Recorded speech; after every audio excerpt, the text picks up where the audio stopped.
Hello friend, दोस्तों मैं वो फ्रेंड एम एल परमार और स्वागत करता हूँ YouTube channel maths sir trick bye Parmar sir पर। तो दोस्तों आज का अपना टॉपिक है एसएससी रीजनिंग का वेरी इंपॉर्टेंट टॉपिक। देखिए शुरुआत करते हैं। 50 विद्यार्थी की कक्षा में राम का स्थान दाएं से 25वां स्थान है, तो बाएं से कौन सा स्थान होगा। अब इस तरह से क्वेश्चन किस तरह से हल करते हैं, देखिए दोस्तों आपको आता है कमेंट जरूर कीजिएगा। देखिए 24वां, 25वां, 26वां, 27वां, तो इस तरह से क्वेश्चन अगर आए कि कौन सा स्थान है, तो स्थान वाले क्वेश्चन को अपन कैसे सोल्व करते हैं। देखिए left hand plus right hand -1 बराबर टोटल, ये एक फार्मूला है इसका, ये याद रखें। Left hand plus right hand -1 बराबर टोटल। लेफ्ट मतलब दायां लेफ्ट है ना, लेफ्ट बायां, लेफ्ट मतलब बायां होगा, तो बायां प्लस राइट यानी दायां -1 बराबर योग, ये दो फार्मूले लगे हैं ना। या इसको आगे पीछे -1, ऊपर नीचे -1 है ना।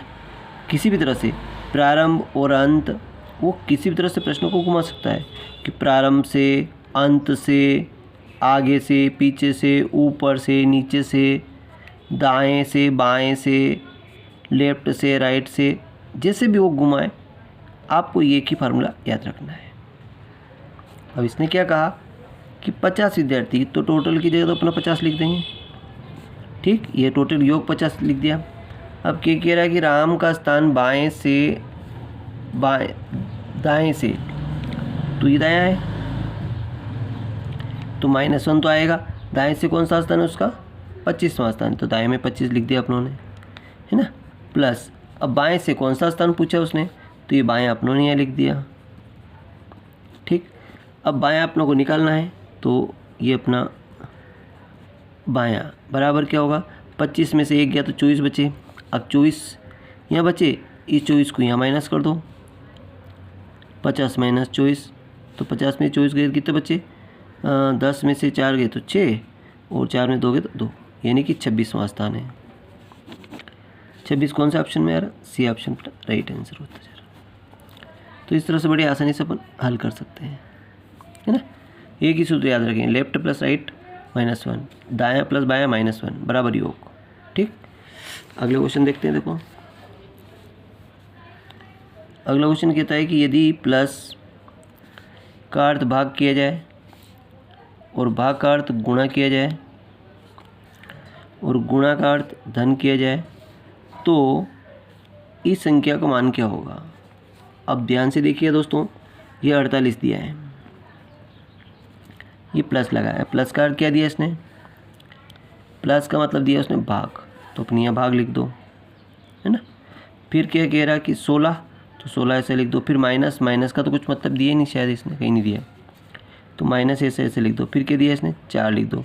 फिर भाग का अर्थ क्या दिया, भाग का अर्थ दिया इसने गुणा, तो आप यहाँ गुणा कर दो, तो गुणा में 2 कर दो। और गुणा का अर्थ क्या दिया इसने, गुणा का अर्थ धन, तो ये जो गुणा दिया इसका अर्थ क्या होगा, यहाँ पे धन हो जाएगा 8। और ये अपनों को सोल्व करना है। तो देखिए सबसे पहले भाग होगा, तो 16 का 16 × 48 कितना आया, 3, माइनस। अब गुणा होगा, 4 दूनी कितना होगा, 8 प्लस 8। अब भाग के बाद प्लस होगा, तो 8 और 3 तो कितने हो जाएंगे, 11 -8।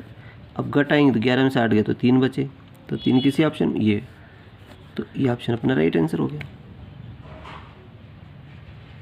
है ना। इस तरह से बड़े आसानी से निकाल सकते हैं अपन। तो ध्यान रहे कि सबसे पहले क्या करें, बोर्ड मास में सबसे पहले होता है दोस्तों कोष्टक। सबसे पहले तो का हल होता है, का मतलब क्या होगा, गुणा, ठीक।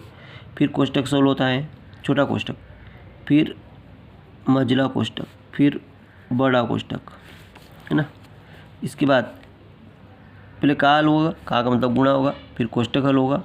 कोष्टक के बाद दोस्तों होता है इसमें सबसे पहले होता है भाग, फिर होता है गुणा, फिर होता है जोड़, और फिर होता है घटाना। इस क्रम से अपन चलेंगे, ये नहीं कि पहले भाग तो किया ही नहीं, पहले दूसरा कर लिया। अगर भाग नहीं करेंगे तो पहले अपन घटाना करेंगे, गलत हो जाएगा। तो 16 का पहले भाग कर लिया अपनों ने, सबसे पहले भाग को हल किया, फिर अपने गुणा को हल किया, फिर अपने जोड़ को हल किया और फिर घटाया। तो इस तरह से क्रम से इस क्वेश्चन को सोल्व करते हैं। अगर का नहीं है तो फिर ये कोष्टक, ये भी नहीं है तो फिर ये जो उसमें है वो हल करें, पर ध्यान रहे कि किसी क्रम यही आना चाहिए, इसी क्रम से हल करते जाएं। अगले क्वेश्चन की ओर देखते हैं।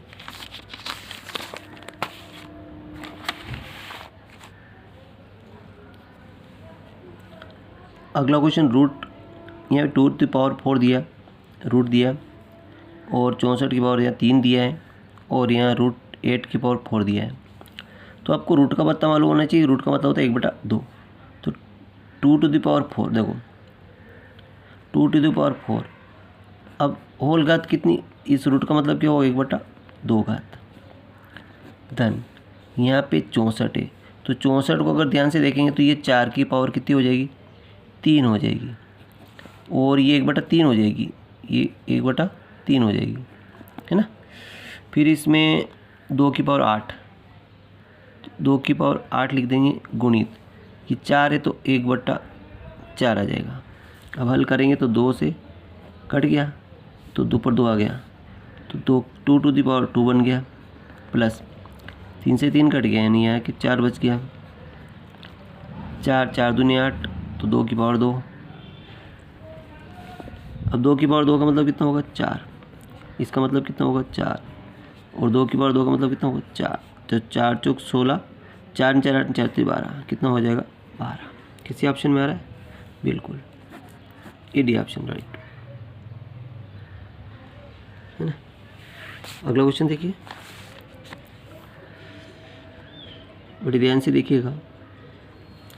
1 की पावर 3 प्लस 2 की पावर 3, 3 की पावर 3, 4 की पावर और 10 की पावर 3 बराबर 3025 दिया है इसने। तो 2 की पावर 3, 4 की पावर 3, 6 की पावर 3 और 20 की पावर 3 का मान क्या होगा। अब यहाँ बड़े ध्यान से देखिएगा कि इस क्वेश्चन सोल्व करेंगे तो ये 2 की पावर 3 है ना, ये अपन कॉमन ले लेंगे, तो यहाँ कितना बचेगा 1 बचेगा, 1 की पावर 3 बचेगा,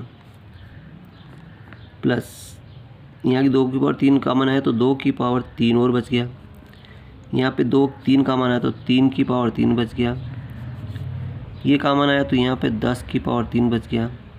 अभी ध्यान रहे कि देखो 2 की पावर 3 का मतलब कितना हो गया 8 हो गया, और ये जो संख्या है इसके बराबर इसने दे रखा, इस पूरी संख्या के बराबर इसने 3025 दे रखा, तो अपने यहाँ लिख दें 3025। अब इसका मल्टीप्लाई कर दें तो 8 पंजे 40 किसी पर 4, 8 दूनी 16, 4 20 किसी पर हंस लिया, 16 4 20 किसी पर 2 और 8 दिया 24,200। तो डी ऑप्शन मैच कर गया, डी ऑप्शन मैच कर गया। अगला क्वेश्चन देखिए,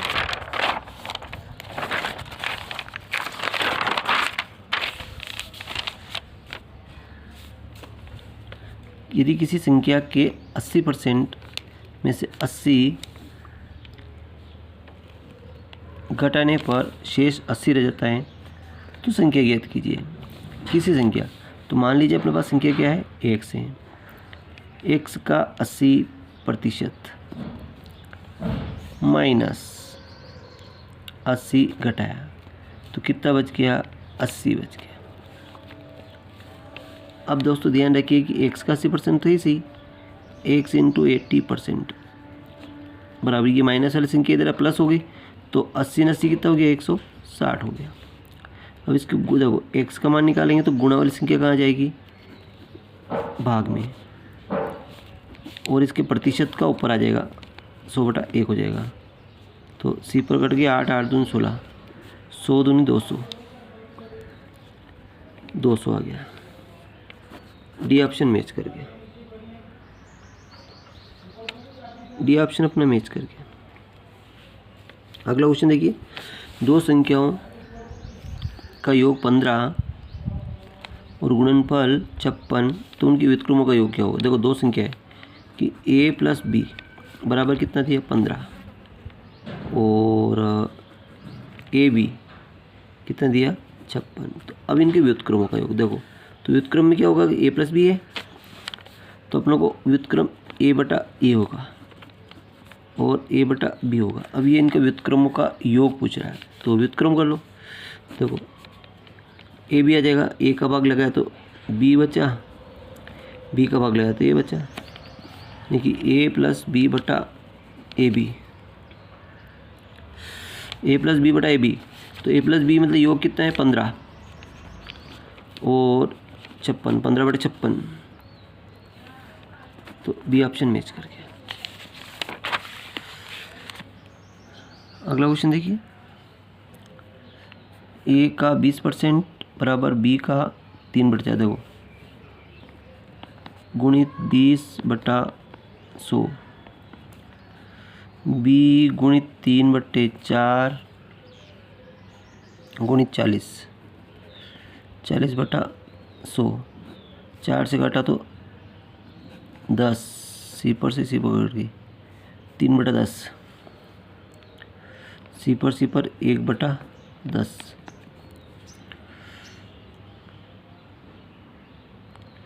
देखो बराबर है तो 10 से ये 10 कट गए,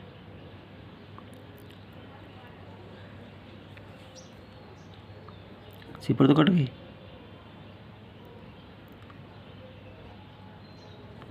सी पर कट गई,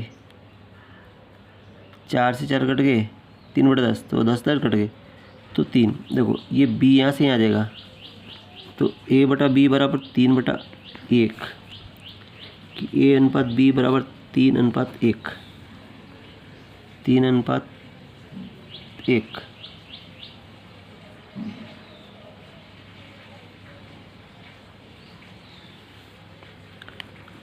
ये ऑप्शन राइट आंसर हो जाएगा।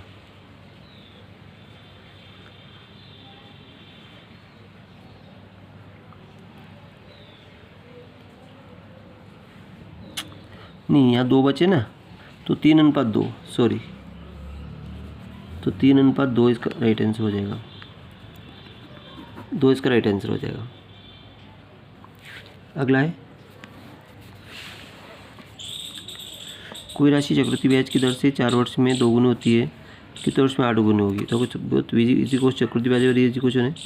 4 वर्ष में कितना 2 गुनी, तो कितने वर्ष में 8 गुनी होगी, ध्यान रखना। चक्रवृद्धि ब्याज है तो कुछ नहीं करना, 2 की कितनी पावर, 3 पावर से 8 बन रहा, तो इसी 2 का गुणा इसमें करो, 2 3 चौक 12, 12 इज द राइट आंसर, ये तो बी ऑप्शन राइट आंसर होगा। थैंक यू दोस्तों, वीडियो अच्छा लगा लाइक करें, चैनल सब्सक्राइब करना भूलें।